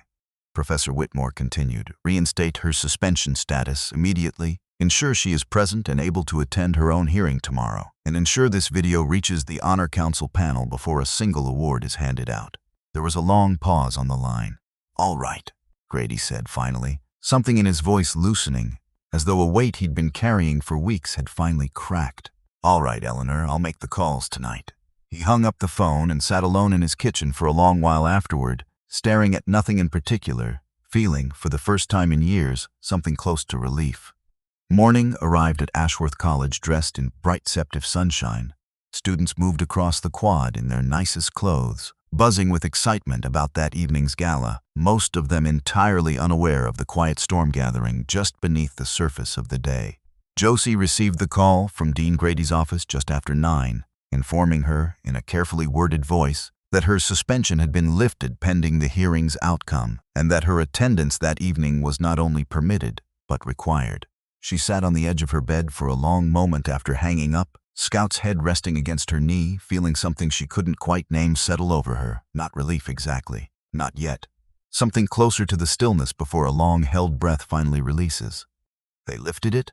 Mabel asked, practically vibrating with relief when Josie told her the news. "Just like that? Something changed overnight," Josie said. "I don't know everything yet, but someone finally listened." Mabel hugged her tightly, laughing despite the tears gathering in her eyes. "I knew this would turn around," she said. "I just didn't know it would turn around today." "Let's not celebrate yet," Josie said, steadying herself as much as Mabel. "There's still a whole evening ahead of us." She dressed carefully that afternoon, choosing a simple navy dress her aunt had packed for her, running her fingers over the collar, out of old habit before remembering with a small ache that there was no necklace that could have just there. A knock came at her door just before 4. "Josie," Mabel's voice called, breathless with excitement. "Someone's here to see you. I think you're going to want to come out here." Josie opened the door to find Walt Higgins standing in the hallway, a small paper towel folded carefully in his weathered hands. "Found something in that maintenance trap yesterday afternoon," he said, holding it out to her. "Told you these things sometimes turn up." Josie unfolded the paper towel slowly, her fingers finding the familiar shape almost instantly, the small silver compass, slightly tarnished now, but whole. Her breath caught. "You found it," she whispered. "Took some digging," Walt said, a small smile in his voice. "Seemed important enough to get my hands dirty for." Josie clutched the pendant tightly in her palm, tears rising unexpectedly, gratitude too large for words to hold properly. "Thank you," she managed. "You have no idea what this means." "I might have some idea," Walt said quietly. "More than you'd think." He hesitated a moment, glancing down the hallway, before adding one more thing. "Your grandfather taught me a few things, back when I was younger and angrier than I had any business being," he said. "Same rule he taught you, I imagine. Never raise your hand first." Josie's eyes widened slightly. "You knew him? Before all this?" "Knew him well enough to owe him more than I could ever repay," Walt said. "He'll be here tonight, if I had to guess. Wouldn't miss it for anything." He didn't explain further, only nodded once and turned to head back down the hallway, leaving Josie standing there with her mother's necklace pressed against her palm, feeling steadier than she had in days. Mabel helped her fasten the clasp behind her neck a few minutes later, her hands gentle and careful. "There," Mabel said softly. "Home again." Josie touched the small compass, resting once more against her collarbone, and for the first time all week, she allowed herself to hope that tonight might end differently than she'd feared. Elias Cobb arrived on campus that afternoon, driven the last leg of his journey by a former student who lived nearby, and found Walt Higgins waiting for him outside the security office, exactly where he said he'd be. The two men stood looking at each other for a long moment before either spoke. "You got old, Walter," Elias said finally, a small smile breaking across his weathered face. "You got older," Walt shot back, pulling him into a firm, brief embrace. "Been a long time, Cobb." "Too long," Elias agreed. "Though it seems you've been keeping an eye on my girl without me even having to ask." "Couldn't help it," Walt said. "Recognized the training the first week she got here. Same calm you used to drill into all of us. Figured she'd need someone watching her back, same as you once did for me." Elias studied him for a moment, something grateful and quiet passing between two old friends who understood each other without needing many words. "Whatever happened to that temper of yours?" Elias asked, a teasing note creeping into his voice. "Learned to aim it somewhere useful," Walt said. "Same as you taught me. Took a security job instead of a boxing ring. Turns out watching over other people's kids suits me better than I expected." "Thank you," he said simply. "Wasn't a debt I minded repaying," Walt said. "Come on, let's get you inside before the gala starts. I imagine you'll want a good seat for whatever happens tonight." Randall Kensington arrived at Ashworth College that evening in a dark suit, confident and smiling, entirely unaware of the video already circulating quietly among the Honor Council panel members seated near the front of the hall. He posed briefly for a photograph beside the banner bearing his family's name.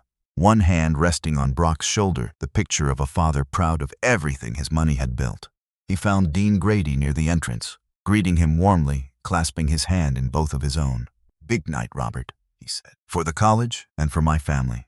"It certainly is a big night," Grady said, something careful in his tone that Randall didn't quite catch. Brock arrived shortly after his father, dressed sharply, flashing the same easy smile he always wore, still fully confident that Willa's staged fall had given him everything he needed to walk out of this evening unscathed.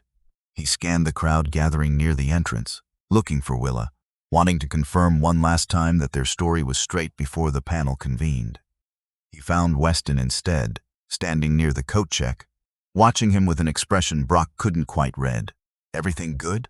Brock asked, clapping him on the shoulder. "Depends what you mean by good," Weston said quietly, and walked away before Brock could ask him to explain. Brock frowned, an uneasy feeling settling into his stomach that he couldn't quite place yet. He hadn't heard yet about the video. He was about to.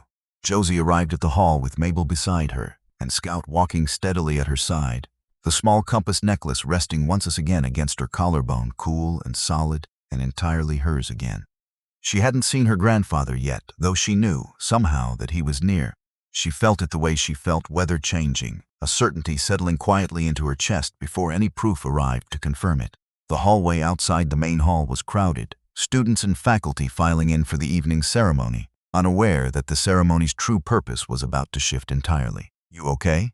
Mabel asked quietly, noticing Josie's hand drift briefly to the necklace at her throat. "I will be," Josie said. "Once tonight is over, one way or another." Scout pressed closer against her leg, sensing the tension gathering in her posture, the same way he always seemed to know before she did. Brock spotted her near the coat check, and something flickered across his face, somewhere between panic and calculation. He had heard whispers only 20 minutes earlier, murmurs about a video, about Weston meeting with Professor Whitmore, about something that had reached the Honor Council overnight. He didn't know exactly what the video contained. He only knew, with sudden, cold certainty, that his plan had not gone the way he intended. He approached Josie quickly, cutting through the crowd, catching her arm just outside the hallway leading toward the auditorium doors. "We need to talk," he said, his voice low, urgent, stripped entirely of its usual practice charm. "Now." "Let go of my arm," Josie said calmly. "Just listen to me," Brock said, pulling her slightly away from the crowd toward the quieter side hallway near the loading entrance. "Whatever you think you have, whatever Weston gave you, it doesn't matter. Drop the complaint. Tonight. Before this goes any further." "That's not going to happen," Josie said, her voice steady despite his grip tightening on her arm.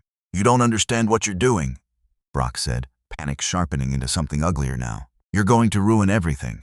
My father's name, this whole night, all of it, because you couldn't just let one stupid joke go. You hurt my dog," Josie said quietly. "You broke my mother's necklace. You coerced a scared girl into lying for you. None of that was a joke, Brock. Not once. Nobody's going to believe you over me," Brock said, though something in his voice betrayed how badly he needed that to be true. "Nobody ever has. Someone already does," Josie said. "That's exactly why you're this scared right now." Brock's grip tightened further, his composure finally cracking entirely. "You're going to fix this," he said, his voice rising now, careless of who might hear. Right now, he shoved her backward, hard, toward the loading dock's concrete wall. What happened next took less than 3 seconds, though every person who witnessed it would remember it for years afterward. Josie's body reacted before her mind fully caught up, 18 years of training arriving in her muscles the way it always had, quiet, precise, and entirely without malice. She heard him coming a half-second before his hands ever reached her, the shift in his breathing, the sudden closeness of his footsteps against the concrete. She redirected Brock's own momentum as he shoved her, stepping sideways instead of backward, guiding his outstretched arm past her rather than absorbing its full force. Off balance and moving too fast to stop himself, Brock stumbled forward into the concrete wall he had intended to push her against it, catching himself clumsily against it, more startled than hurt. A few students nearby gasped, phones already rising instinctively into the air. Josie stepped back immediately, hands raised, palms open, not a single fist clenched. "I'm not fighting you," she said, her voice remarkably calm. "I'm just not letting you hurt me either." Brock spun back toward her, humiliated now in front of the small crowd that had gathered at the sound of the commotion, fury replacing whatever panic had driven him this far. "You think this proves something?" he snapped, chest heaving. "Lucky footing, that's all that was." "Then walk away," Josie said quietly. Quietly, if it was luck, you have nothing left to prove. He didn't walk away. He lunged at her again, sloppy and unrestrained. This time, Josie moved with complete precision, catching his wrist mid-reach, redirecting his weight downward and sideways in one smooth motion, the same motion her grandfather had drilled into her 1,000 times on a rain-soaked gravel yard years ago. Brock hit the ground hard, more shocked than injured, the crowd around them gasping audibly. Mabel pushed through the onlookers, breathless, one hand flying to her mouth at the sight in front of her. Scout, who had been waiting patiently a few feet away with his leash looped around a nearby railing, strained forward, tail low, watching Josie with fierce, unwavering attention. Josie stood over him for only a moment, breathing steady, expression calm before stepping back completely. "Stay down," she said quietly. "Please. I don't want to hurt you." "I never did." For a long moment, the hallway was completely silent. Then, from the edge of the crowd, a familiar voice rang out, calm and unmistakable. "That's enough, Brock." Every head turned. Elias Cobb stood at the edge of the crowd, 78 years old, steady as stone, his eyes finding his granddaughter immediately despite the chaos around them. "Grandpa?" Josie breathed, relief and disbelief tangled together in her voice. "I told you I'd be here," Elias said, moving through the crowd toward her, placing a steadying hand on her shoulder. "I'm sorry I wasn't a few minutes earlier. You're exactly on time," Josie said, her voice shaking slightly now that the adrenaline was finally beginning to fade. "You always are." Elias pulled her gently into a hug, Scout pressing himself against both their legs, tail wagging despite the chaos still settling around them. "I've got you," Elias murmured against her hair. "Whatever happens next, I've got you." He turned then, addressing the stunned crowd gathered around them, his voice carrying easily across the sudden hush. "My name is Elias Cobb," he said. "I've spent 40 years teaching self-defense to people the world often underestimates. Veterans, nurses, single mothers. And my granddaughter, right here, who happens to be the reigning national champion in blind self-defense competition, a title she has held since she was 16 years old." A murmur rippled through the crowd, disbelief and understanding colliding all at once. "She has never once used that skill to seek out conflict." Elias continued. "Not tonight. Not any night. Everything you just witnessed was self-defense, plain and simple, against a young man who has spent weeks tormenting her, and who tonight, finally, put his hands on her in front of witnesses."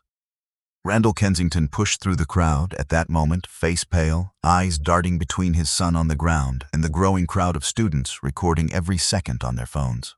"Brock," he said sharply, "what is going on here?" Brock, still catching his breath on the concrete floor, said nothing at all. He didn't need to. The video Weston had captured, along with what nearly 24 witnesses had just seen with their own eyes, had already said everything that needed saying. The hearing that followed, delayed by nearly an hour while the Honor Council reconvened, unfolded very differently than anyone had expected that morning. The panel, 5 faculty members and 2 student representatives, sat behind a long table at the front of a smaller conference room, the gala's music still faintly audible through the walls. Josie sat quietly beside her grandfather, Scout resting calmly at her feet, listening as the room slowly filled with a tension that hadn't existed there just hours earlier. Professor Whitmore presented the full video first, the panel watching in uncomfortable silence as Brock's voice laid out his plan to coerce Willa into a false accusation. One panel member, an older biology professor, shook his head slowly throughout the entire recording, muttering something under his breath that sounded a great deal like disappointment. Willa, called to testify shortly after, broke down almost immediately, admitting through tears that nothing about the hallway fall had been real, that she had been threatened and frightened into lying. "He said if I didn't help him, he'd make sure everyone thought I'd been bullying her right alongside him," Willa told the panel, her voice shaking. "I was so afraid of losing my scholarship, I convinced myself hurting her reputation was somehow the smaller wrong. There is no smaller wrong in a situation like that," one panel member said gently, though not unkindly. "But thank you for your honesty tonight. I'm so sorry," Willa said, looking directly at Josie for the first time since the incident. "I should have said no. I was scared of losing everything, and I let that fear make me do something terrible to you instead." Josie, seated quietly beside her grandfather, nodded slowly. "Thank you for telling the truth," she said simply. That took courage, too. Weston testified next, calm and steady, walking the panel through exactly how the video had come to exist and why he had waited as long as he had before coming forward. "I should have said something the very first day," he told the panel. "I let fear of losing friends outweigh doing what was right. I won't make that mistake again. Finally, the panel turned to Josie herself, asking her to describe the past several weeks in her own words. She spoke slowly, without anger, describing the water in the cafeteria, the note under her door, Scout's injured leg, her mother's necklace disappearing into the storm drain. I never wanted any of this to become a spectacle, she told the panel. I just wanted to walk across campus without wondering what would happen to me that day. I think that's all any student here really wants. One of the student representatives on the panel, a quiet senior who had never spoken to Josie before that night, wiped her eyes discreetly as she listened. Before the panel adjourned to deliberate, Professor Whitmore asked for one final moment to speak. I've taught at this college for over 20 years, she said. I've seen a great many students come through that door, some brilliant, some struggling, most somewhere in between. I have rarely, in all that time, seen a student endure this much with this much grace. Whatever you decide tonight, I hope it reflects the kind of institution we actually want to be, not simply the one that's easiest to fund. A few panel members exchanged glances, something resolute settling over the room. The panel's decision, once all testimony concluded, came quickly and unanimously. Brock Kensington was expelled from Ashworth College, effective immediately. His scholarship and campus privileges revoked entirely. He sat through the entire reading of the decision without saying a word, staring at the table in front of him, the confidence that had carried him through every hallway at Ashworth finally, completely gone. Dean Robert Grady, in a move that surprised nearly everyone in the room, stood before the panel, could even address his own conduct, and announced his resignation, citing failures in judgment that had allowed this situation to continue far longer than it should have. I let fear of losing donor support outweigh my responsibility to protect students, he said plainly. That failure belongs entirely to me, and I won't ask anyone else to carry it. Randall Kensington, forced by the sheer weight of public evidence and a hallway full of witnesses, stood before the gathered crowd later that evening and delivered a public apology, stiff and clearly uncomfortable, though the words themselves were unmistakably clear. My son's behavior was inexcusable, he said, and my willingness to protect him from consequences made it worse. I owe Miss Calloway an apology I can never fully repay. Apologies matter, Josie said, standing to address him directly, her voice calm but carrying easily through the quiet hall. But so does what happens after them. I hope you remember that long after tonight is over. Josie accepted it with a small, tired nod, though everyone in the room understood that some debts take far longer than a single evening to settle. Randall lingered afterward near the doorway, uncertain, until Elias approached him quietly, extending a hand. Elias Cobb, he said simply. Randall shook it, clearly unsure what to expect. Your granddaughter has more grace than my family has shown in a long time, Randall said. I don't know how to make this right. You start, Elias said, by making sure the next student without money or a name gets treated exactly the way you'd want your own son treated if the roles were reversed. That's the only apology that matters past tonight. Randall nodded slowly, something in his expression shifting, just slightly toward genuine reflection rather than practiced damage control. I'll remember that, he said. Elias simply nodded once and turned back toward his granddaughter, leaving Randall standing alone with a great deal to think about. The gala itself, originally planned to honor the Kensington family's contributions, transformed quietly into something else entirely by the time the evening ended. The hall, decorated with gold banners meant for a very different celebration, still glittered under warm chandelier light, though the mood inside had shifted entirely from where it started that morning.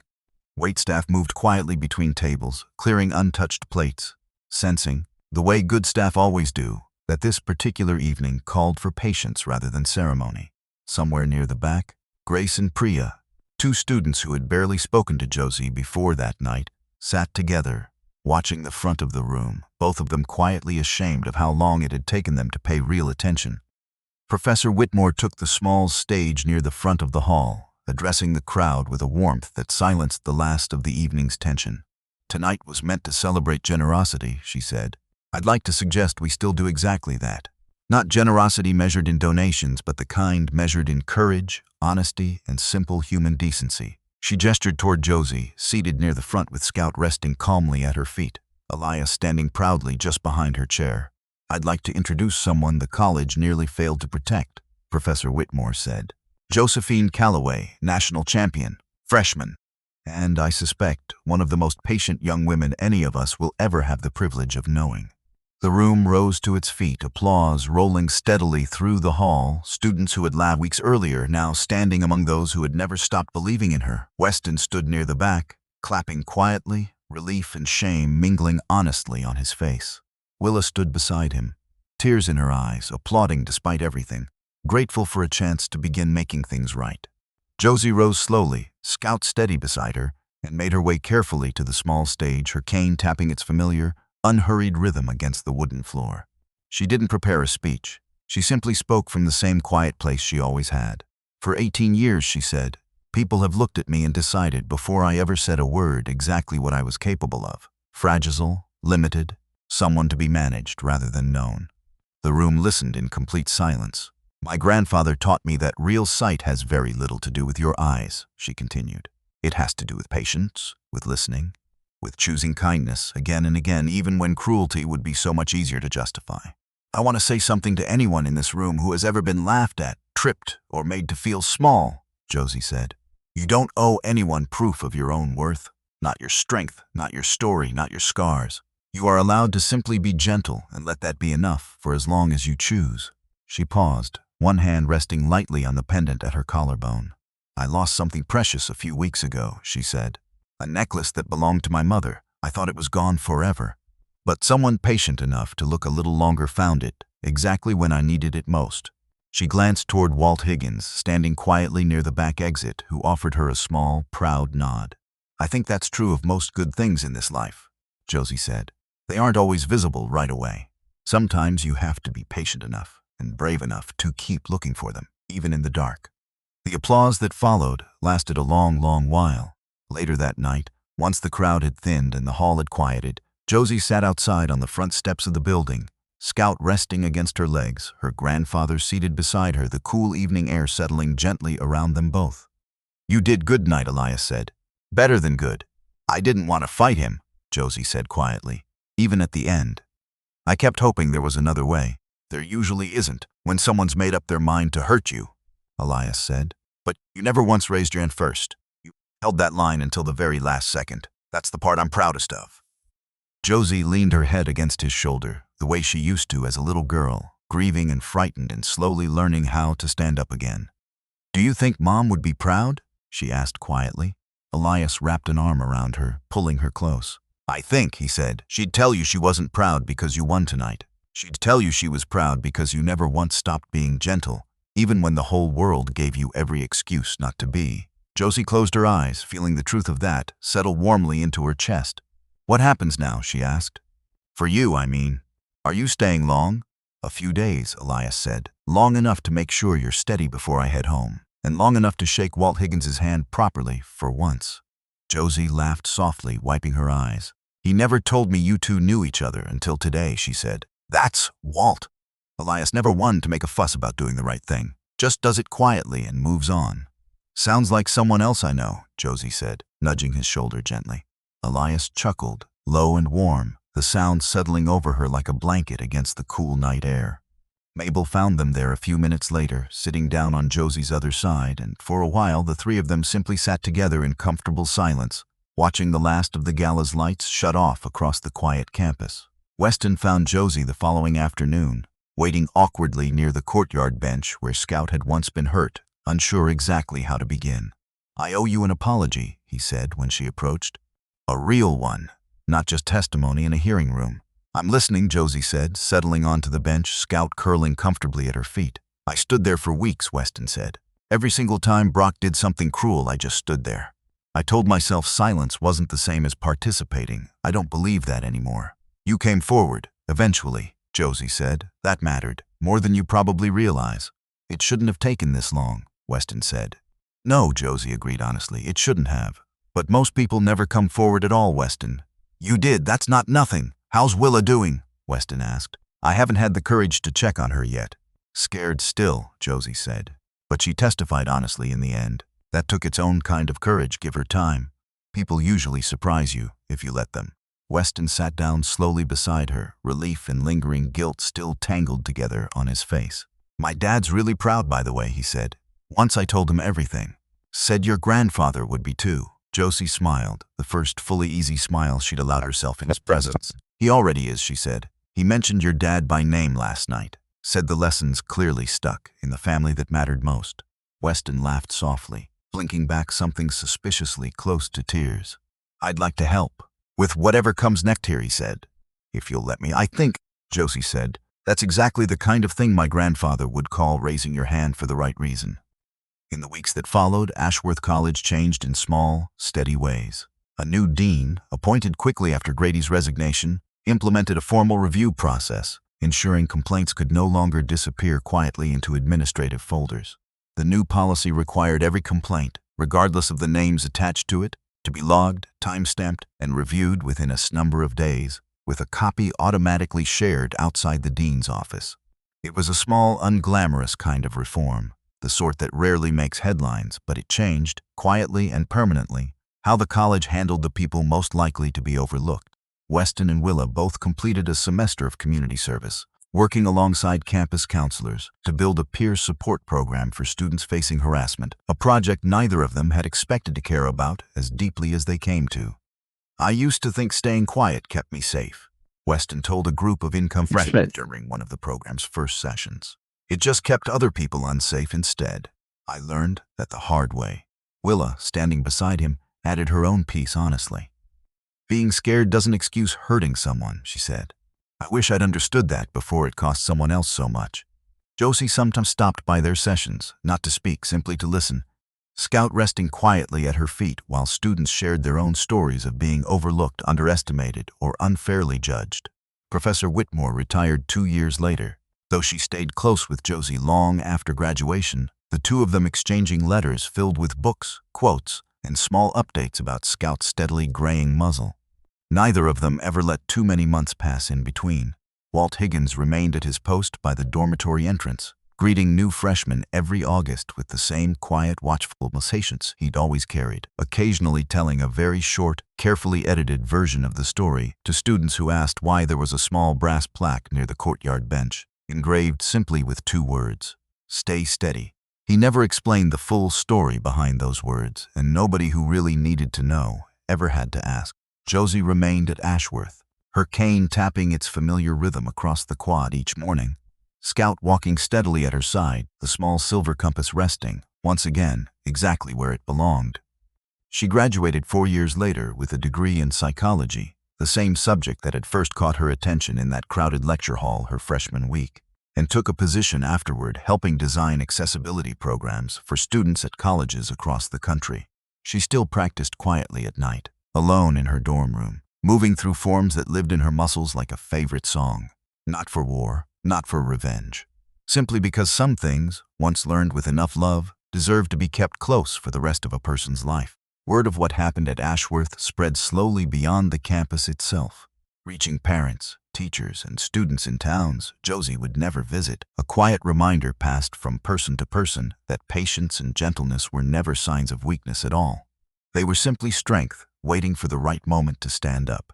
A small self-defense scholarship was established at Ashworth that following spring, funded quietly and anonymously, though Dean Grady's replacement mentioned once, in an unguarded moment, that the donor had specifically requested it go to students. The world tends to underestimate first and understand later. Nobody asked too many questions about who had funded it.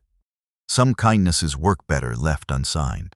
Every graduation weekend after that first spring, a small group gathered near the courtyard bench before the ceremony began, an unofficial tradition nobody had planned, but nobody wanted to let go of either. Weston and Willa returned most years, along with Mabel, and occasionally Professor Whitmore, now retired but rarely missing a chance to see how her old students had grown. They would sit together for a few quiet minutes, remembering a semester none of them had expected to change them quite so much, before heading inside to watch another class of freshmen step uncertainly into a world that would ask them, too, to decide what kind of people they wanted to become. If there is one thing worth carrying away from a story like this one, it is perhaps this.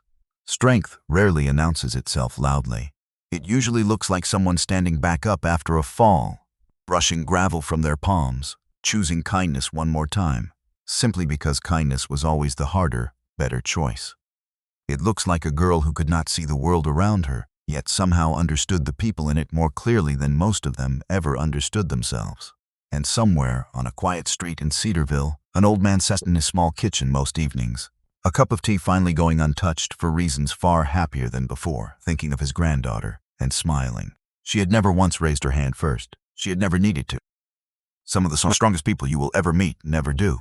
If you ever find yourself standing where Josie once stood, unseen, underestimated, quietly carrying more than anyone around you realizes, remember this. Gentleness was never the absence of strength. It was strength choosing, again and again, exactly where to place itself. That, in the end, was the whole story worth remembering, worth telling carefully, and worth passing on to whoever needed to hear it next.